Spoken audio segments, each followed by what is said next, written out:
Good morning to everyone. The purpose of having this media availability was to go over the special session of the General Assembly that will convene next week.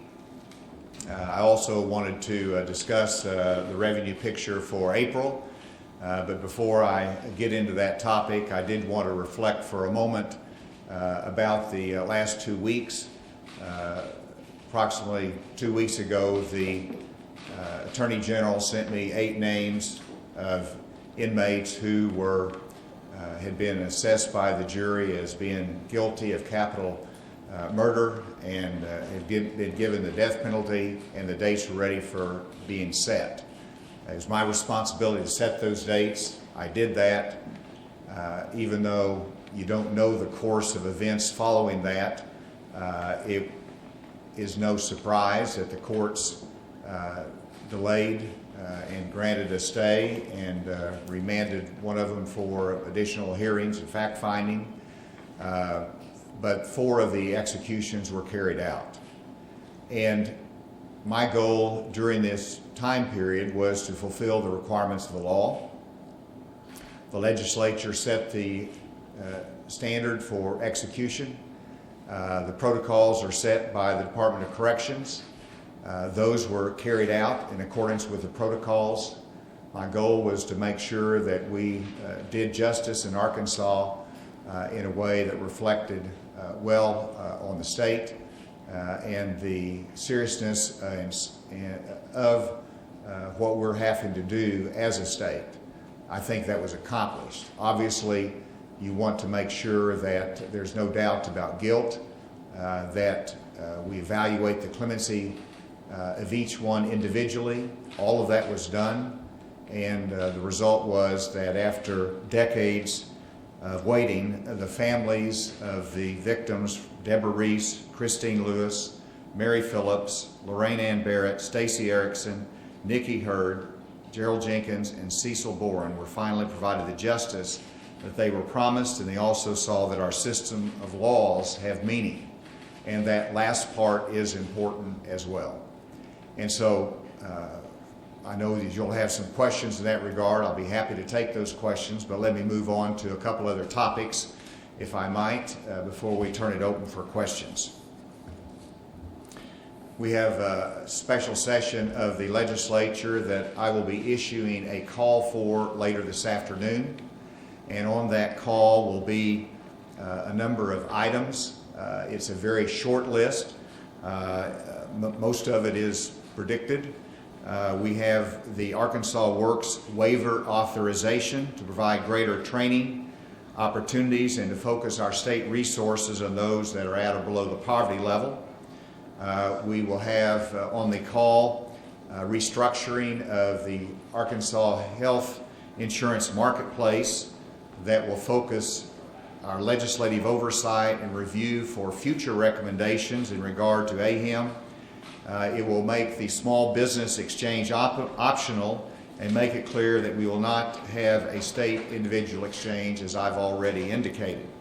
There will be technical codification for ethics and medical marijuana legislation.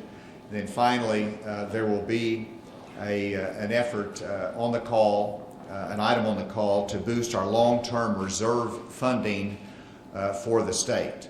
This is important because it is necessary to enhance our bond rating in the state.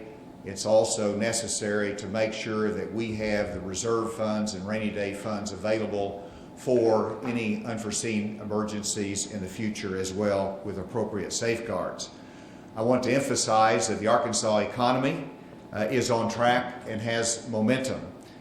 With a 3.6% unemployment rate and a workforce that is growing steadily, our economy is strong in the state of Arkansas.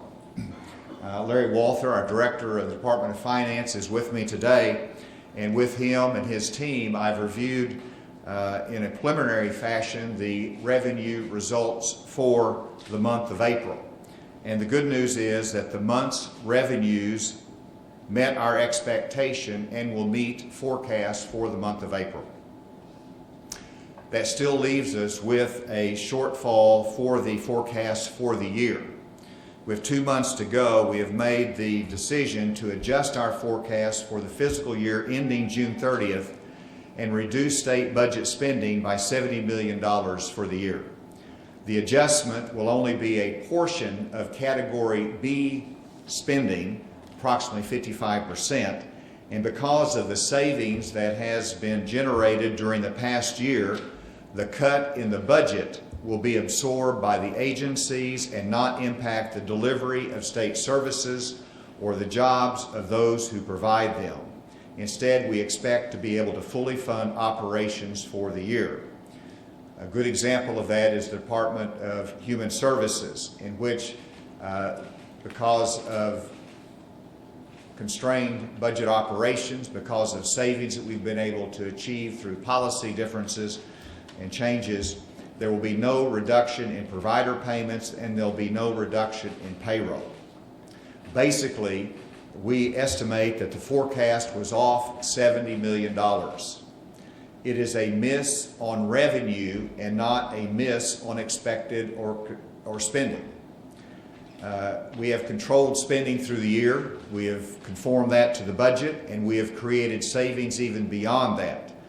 And so controlling spending is what allows us to fully fund the services, even though the revenue is reduced below forecast by $70 million. To put this in perspective, we are off $70 million out of $5.2 billion operation. And the reason, and spent some time with DFNA, and they may probe into it more deeply with you next week, but one of the big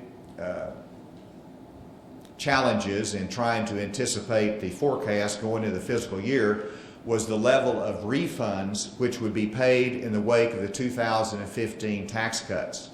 Those tax cuts reduced, as you know, the middle income taxes by $100 million. And so far, it's interesting that we're on track to exceed $479 million in refunds for individual income taxpayers this year. Compare that to last year, where the total payments were $360 million. And so our refunds this year are $479 million. Last year was $360 million. And so you can see a little bit of the challenge in anticipating refunds with the tax cut that was put into place. The good news from that is that because of the refunds, there is more money in citizens' pockets this year that they will be able to spend on our economy, and that is the objective of tax cuts. And I recognize the Senate leader, Senate Pro Tem Jonathan Dismang, that's here, and we talked about this yesterday, and I appreciate his partnership in it. I don't see the speaker, but I acknowledge him if he is here as well. And so that gives you a little bit of the background as to why that adjustment is being made. And so because of that, we will have that additional item on the session, which is the creation and boosting, not creation because we've already created the long-term reserve fund, but to boost the support for our long-term reserve fund. And that is really helpful in terms of reducing or elevating our bond rating. One of the goals that we've had is to get a higher bond rating for the state of Arkansas. One of the marks against us is the fact that we have not had a robust long-term reserve fund that would allow us to get a better bond rating, that would allow us to have lower interest rates, that would ultimately save us money on our bonded indebtedness here in the state of Arkansas. And that's been a goal that I've had. And so we'll be having legislation that will move funding from the Healthy Century Trust Fund over to the long-term reserve fund that will accomplish that objective, but it will also give us flexibility to make sure that we can meet any unexpected needs into the future. So those are some things on the special session, also on the state of our economy here in Arkansas and the revenue forecast. With that, I'll be glad to take any questions. There have been calls for independent investigations into what exactly happened with Kenneth Williams' execution last night. Do you plan on calling for an independent investigation? And also, do you stand by your spokesman's statement that these executions were lawless? When you look back at the 4 executions, most importantly, they were all done in accordance with the protocols that were established by the Department of Corrections and were litigated extensively in court and approved by the Arkansas Supreme Court and the United States Supreme Court. And so the executions were carried out in accordance with those protocols. In the 4, there was not seen any indication of pain, which was an objective and a concern that had been expressed by the defense lawyers. So that is how I think it should be expressed, that it was done in accordance with the protocols that were established, and I think they did it appropriately and carried out their responsibility. What about the calls for independent investigation? Do you think there should be an independent investigation or an independent autopsy? I see no reason for any investigation other than the routine review that is done after every execution. That is, you await the information from the autopsy, you have a review of the timeline, you have a review because we learn from experience, but from what I have seen, there's the routine review is what should be accomplished and expected and nothing more than that. You will conduct the routine review. Will it be your office, ABC? Well, it's a routine review, and so it'll be the Department of Corrections that review it. I'll obviously be meeting with Director Kelly, and I talked to her today. I went through what happened last night with Director Kelly. I was satisfied with the information that I received, and I see nothing that draws questions that would justify anything more than a routine review. You mentioned the protocol of the Department of Correction. 4 of the 8 that you scheduled were carried out, the rest were blocked. You now, one of the drugs going to expire at the end of this week. Do you see any need to change this protocol, especially with a special session next week? No, that will not be on the call. I see no need to change the protocols, and let me explain why. First of all, this was established by the legislature, and it was challenged by all the defense lawyers that said it was unacceptable, that it was going to cause pain, and that we ought to have alternative ways to carry out the execution, and they suggested a firing squad. I think that takes us back. I don't think that's acceptable in today's world. I think the legislature wisely set out the protocol, and it has also been approved by the Arkansas Supreme Court. It was litigated in federal court with all the expert testimony as to problems with midazolam. They referred to all the concerns that's happened in other states, which I think were overstated, but they referred to Oklahoma. And that went to the United States Supreme Court, and that process was affirmed. And so once you have a protocol that has worked, that has been affirmed by the courts, I absolutely do not see any need to change that protocol. Do you think that you'll be able to get a new supply of that drug with the manufacturers expressing a lack of willingness to do that, or is the state going to consider creating its own drug? We'll have to look at options down the road. I don't know what the future holds in that regard. I don't have any other names that have been sent over by the Attorney General, so there's not any pending dates that have to be set. But clearly when the drug, midazolam, or the others expire, we'll have to look for other sources of it, and we will see what the availability will be. The fact that we were able to maintain the confidentiality of it, we're able to prove the efficacy of it in terms of that it worked as it was designed to do, may open up avenues in which we can procure the drugs. We'll have to wait and see. Would the state consider manufacturing its own drugs for this process? I don't see the state doing the manufacturing. I think there's always the option of compounding pharmacies as an option, but we have to wait and see on that. Have you directed the department to start looking for more drugs now? I have not. Oh, we've got a question right here. Governor, what do you attribute the reports of coughing and birching and convulsions during the execution? Do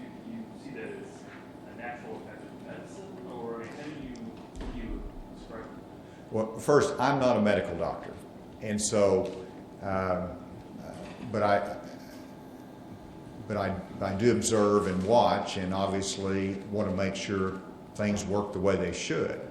And in talking to Director Kelly, and she can address it more, I went through what happened last night, and she went through it, and after going through the facts that she described, it was obvious to me that from her expression there was not any indication of pain, that this 10 seconds of movement on his part was what was described as coughing without noise. And if you look at the inserts, package inserts for midazolam, you see one of the side effects is coughing.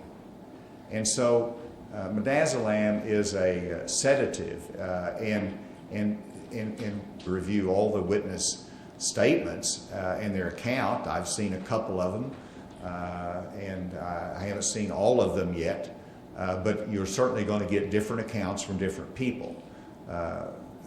Director Kelly was present in the room, was the closest one to observe it, and I have a tremendous amount of confidence in her, and that's what she relayed to me, and that's what I accept. When would you feel comfortable having the state carry out executions again? You know, I really don't even want to think about it right now, quite frankly.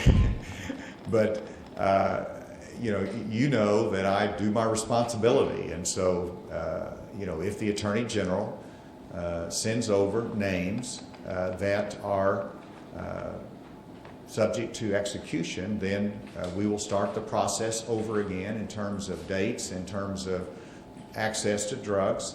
And because even though these victims have had justice in the cases of the four, there's a number of others that are still waiting for justice, and the verdicts of the jury have not been carried out. So we will do that responsibility when it comes.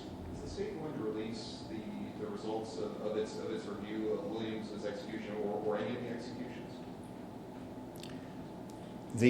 I believe what they release is the timeline, and then the review is not something that is a written report, which I have not asked for. I think the routine review is a meeting with all of the participants, a discussion with them, a reflection on it, conversations with myself and with the director and those that were engaged in it. We obviously, if it comes up in the future, we want to be able to see how it was happened this time, to see if there's any ways to improve or adjust the protocols. But I do not expect any written report. I've not asked for that. Well, I guess why not? If this is done in the public's name and you've asked for this review, why not release a written report so people can know what exactly happened? Well, they'll know what happened from the timeline that is provided and from the witnesses that observed it. They will know what happened in accordance with law. It is, by law, certain witnesses are there, but there are certain things that are private during the course of that. But if if I started calling for written reports, that implies that there's some kind of more than a routine review of what happened, and I see no reason for anything more than the routine review that takes place in any execution. Do you think any evidence needs to be preserved as the lawyers have requested from the execution? Well, if there's records, the timeline needs to be preserved, it will be released. That's all that I can think of right now. Yes, sir. Both Bruce Ward and Don Davis cite mental disability or diminished intellect for reasons for their stay. Other inmates followed, but Dave Ward granted the stay. How confident are you in the 8th DC's ability to identify mental illness in death row inmates? Well, I'm confident that they can do their responsibility, but if you're really going to assess mental competency, you actually have to have the cooperation of the inmate to a certain extent, and in some instances they have not been cooperative. And what you're going to see in a broader context here, you mentioned the defense lawyers, what they're calling for, what they say they observed. If you look at the pleadings over the last 2 weeks particularly, you will see that they put up any obstacle and they represent executions in a way that would be impossible to carry out. And I expect that they're going to have one reflection on what happened last night, but I don't believe that it will necessarily reflect the reality of what happened last night. But this did take their defense lawyers to petition for a stay based on mental illness. So that wasn't brought up by the ADC. That was brought up by the defense lawyers. Are you still confident in the staff's ability to identify that? Because that Yes. is their responsibilities. And it took a defense lawyer to do that. Well, the defense lawyer raised the issue. We argued against it, and the court said before we're going to go further, we're going to wait on a new ruling by the United States Supreme Court. And so it's really more a question of law as to what is required versus what the process is for the Department of Corrections. It's my understanding that the Department of Corrections' responsibility is to assure themselves that there is not a question of competency, and there was no indication of incompetency from the Department of Corrections that raised that issue to the level that it would be a concern. Should the agency review its policies to make executions more transparent? I'm talking about like microphones in the execution being turned off, no time being logged for the administration of the second and third drugs. Should this be reviewed? Well, it should be reviewed in terms of how the media has access to information, most importantly. I think that's fair. I think we listened to some of the concerns expressed by the media. We worked on getting, I think, some additional landlines or use of cell phones. That was the first thing that needs to be addressed, to make sure that the media have the tools that they need to accurately report the information. In terms of the execution itself, there are reasons for all of the policy, and many of them come back to the law that the legislature has passed in terms of the privacy of it. I don't want to overstate the review, but we'll think through each of the processes. I think they're well justified at this point. I think it's a good protocol that we have right now, but there's always will be a continued look at those for the future. What is your concern about an independent investigation? Is it that it would reveal things that are currently under the law supposed to be secret? I think it's totally unjustified. You don't call for an independent investigation unless there's some reason for it. And there's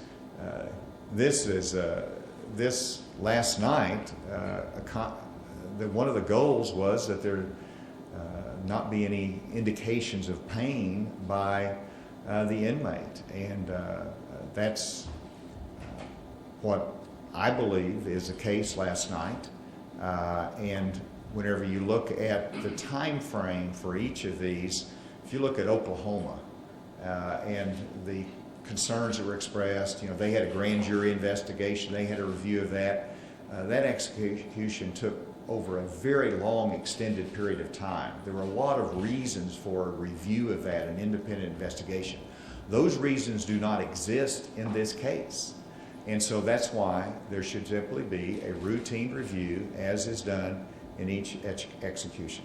And would inspiring more public confidence in the process not be a motivation? I think the public has confidence in what happened. What, you said it was a revenue shortfall that led to it. What specific categories were short? Necessitating the budget cut? Well, as you remember, if you look back over the first 6 months of the fiscal year, we had a shortfall in sales tax revenue. And so that shortfall, even though we're We're meeting forecasts now month by month. We still haven't made up for the shortfall that was in the first 6 months of this year. And so that's a significant part of it. There's additional, I think some corporate tax filings still fell behind some. It's not the individual income tax part of it that's a problem, even though now it is the increase in the refunds that I think has thrown the forecast off a little bit as well. I'll let Director Walther elaborate on that last year, but that's those are the three parts of that. So are you going to reduce the forecast for the next fiscal year too? Or have you made That decision has not been made, and we'll make that next week. And then the Healthy Trust Fund, or whatever it's called, are you putting $100 million into the long-term reserve fund? How much money? About $105 million in the Healthy Century Trust Fund now. That will all go under the legislation we propose into the long-term reserve fund or into a rainy day fund. Even though we are managing the $70 million shortfall through the savings that we've created in the budget, we want to make sure that there is the cushion that's needed in the event that there is any challenge toward the end of the year as we go into next year. It's obviously in the prison director's best interest to report that the executions went well, but what would you say to the huge discrepancy reported between her and the witnesses that actually said that they could hear the inmate through the glass after the microphones were turned off, after the midazolam and the other drugs had been administered? I mean, that seems like it didn't go swimmingly, or at least as well as the director reports.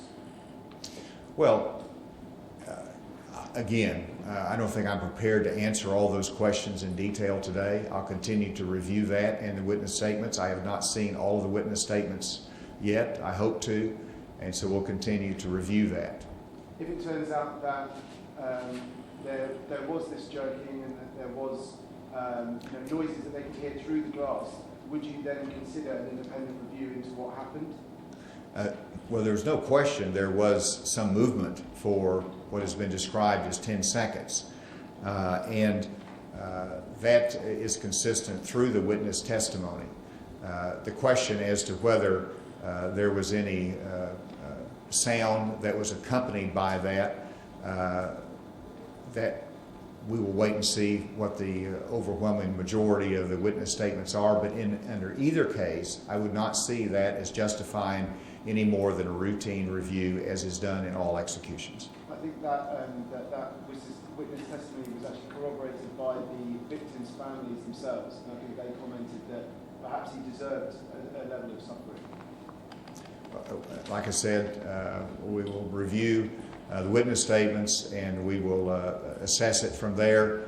But as I indicated, I think it was not any indication of pain. We will have a routine review of it and we'll go from there. Couldn't this process and this situation we find ourselves in, the discrepancies, be avoided by video recording the actual execution? It could be made, not necessarily to be made public, but to be allowed for review, because there is an obvious discrepancy between what some media witnesses are saying and what the ADCC is saying. So, if we had a video recording of that last night, would you be asking for it? That could be made private just as well as the members of the No. IB team. Under law, it's observed by witnesses, and I would have to look at to what the law requires in terms of recording and what the best practices are in other states. But I think there's, in terms of protecting the people that are there, we have adequate assurances now with the witnesses and with their ability to view it. So I don't see any need for any additional changes, but that could be part of the reconsideration for the future. All right. Yes, ma'am. Yes, back to the budget, you said would there any be community corrections services readjustment? I'm sorry, Would what? any services be disrupted? No. Thank you. No, there will be no services that are disrupted from this. We have created sufficient savings that we will not have to reduce employees, and we will not be changing the commitment to the pay plan, and we will not be reducing services that are provided particularly by DHS. All right, thank you very much.